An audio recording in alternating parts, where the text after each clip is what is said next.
নবীজি বলেন, কারো কবর হবে জান্নাতের বাগান, কারো কবর হবে জাহান্নামের একটা গর্ত। ওর কবরটা জাহান্নামের গর্ত হয়ে যাবে, প্রশ্নের জবাব দিতে পারবে না। আল্লাহ তাআলার পক্ষ থেকে ঘোষণা আসবে, কাযাবা আবদি কাযাবা আবদি।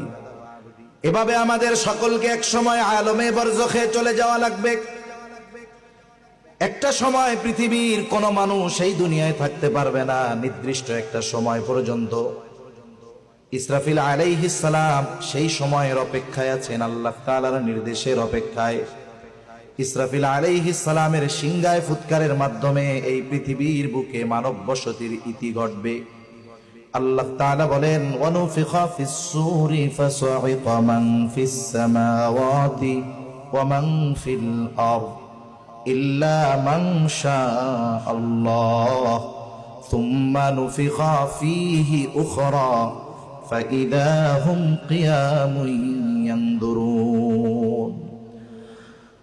আল্লাহ রাব্বুল আলামিন বলেন, অনুফিখা ফিস সূর, প্রথমবার যখন সিংহায় ফুৎকার দেওয়া হবে, ফাসাইকা মান ফিস সামাওয়াতি ওয়া মান ফিল আরদ ইল্লা মান শাআল্লাহ। আল্লাহ তাআলা বলেন, ওই সিংহায় ফুৎকারের আওয়াজে ফাসাইকা মান ফিস সামাওয়াতি ওয়া মান ফিল আরদ, আসমান এবং জমিনের মাঝে যত প্রাণী আছে, যত প্রাণ আছে, সিংহায় ফুৎকারের আওয়াজে প্রথমে তারা অজ্ঞান হয়ে যাবে। তাফসিরে মাআরিফুল কোরআন সহ সব তাফসিরের মধ্যে এসেছে, ওই বিকট আওয়াজে প্রথমে সবাই অজ্ঞান হবে, এরপরে সকলের মৃত্যু ঘটে যাবে। তার মানে সর্বশেষ মানুষটাও দুনিয়ার জগৎ থেকে আলমে বরজখের বাসিন্দা হয়ে যাবে। এখন এই আলমে বরজখে আমাদের মেয়াদকাল কতদিন? সর্বোচ্চ মেয়াদকাল আল্লাহ ভালো জানে, তবে সর্বনিম্ন মেয়াদকাল কতদিন হবে? হাদিসের মধ্যে আসছে, প্রথমবার সিংহায় ফুৎকারের দ্বারা সর্বশেষ প্রাণীটাও যখন, মানুষটাও যখন আলমে বরজখের বাসিন্দা হবে, এরপরে দ্বিতীয় সিংহায় ফুৎকারের মাধ্যমে আবার সকলে পুনরুজ্জীবিত হবে। এই যে দুই সিংহায় ফুৎকারের মধ্যবর্তী সময়টা হলো একটা মানুষের জন্য সর্বনিম্ন আলমে বরজখে অবস্থানের মেয়াদকাল। এখন এই দুই সিংহায় ফুৎকারের মাঝে ব্যবধান কত সময়? তাফসীরের মধ্যে এসেছে হাদিসের আলোকে যে দুই সিংহায় ফুৎকারের মাঝে ব্যবধান হবে কমপক্ষে 40,000 বছর। কত বছর? 40,000 বছর।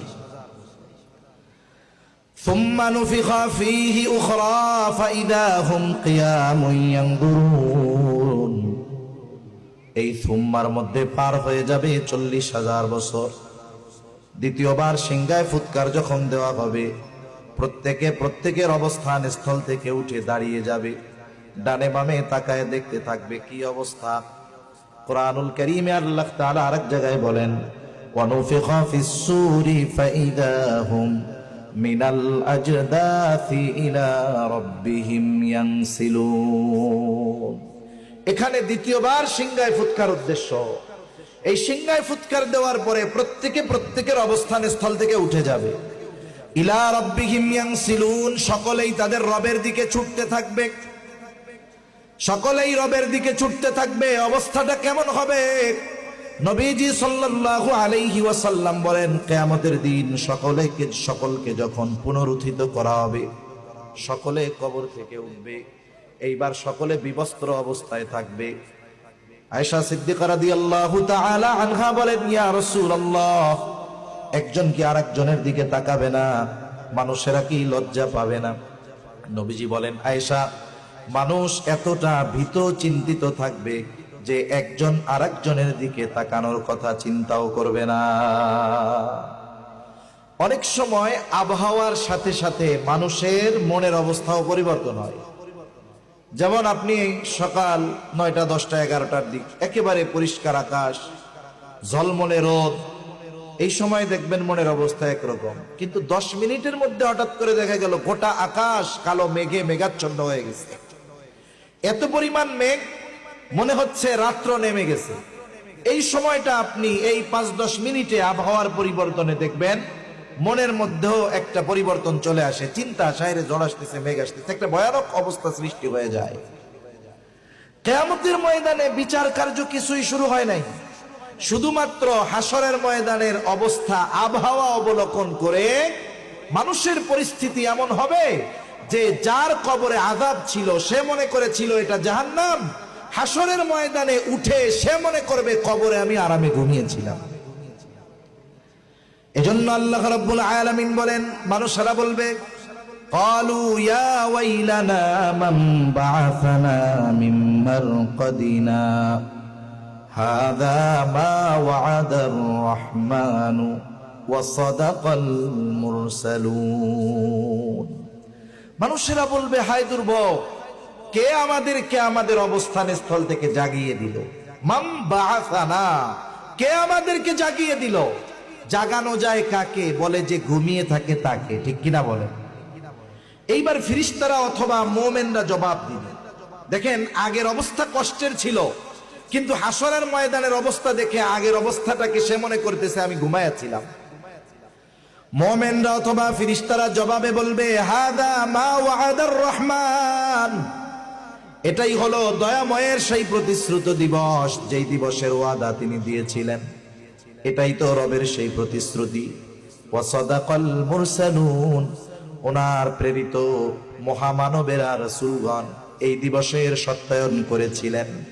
এটাই সেই দিবস যেই দিবসের এক নাম হলো ইয়াউমুল কিয়ামা, যেই দিবসের এক নাম হলো ইয়াউমুল হাসর, একত্রিতকরণ দিবস।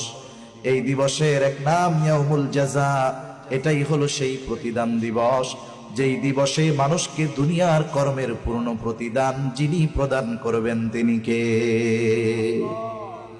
দুনিয়ায় একটা মানুষ যদি সব ভালো কাজ করে, এই ভালো কাজের পূর্ণ প্রতিদান আল্লাহ তাআলা তাকে দুনিয়ায় দেন না, দুনিয়ায় দেওয়া সম্ভব না। যারা খারাপ কাজ করে, অপরাধ করে, এই দুনিয়াতে তাদের ওই কর্মের পূর্ণ প্রতিদান আল্লাহ দেন না, দেওয়া সম্ভব নয়। এজন্য আল্লাহ তাআলা কোরআনুল কারীমের এক জায়গায় বলেন, ওয়া ইন্নামা তুওয়াফাউনা উজুরাকুম ইয়াউমাল কিয়ামাহ, কিয়ামতের দিন আল্লাহ তাআলা প্রত্যেককে তার কর্মের পূর্ণ প্রতিদান প্রদান করবে। এই দিবসটা হলো ইয়াউমুল জাযা, প্রতিদান দিবস। এখন আল্লাহ তাআলা একটা সময় বিচার করবে, মানুষের কর্মের হিসাব নেওয়া হবে। একটা সময় মানুষেরা প্রথমত দুই ভাগে বিভক্ত হয়ে যাবে। আল্লাহ তাআলা বলেন, ফারীকুম ফিল জান্নাহ ওয়া ফারীকুম ফিস সাঈর।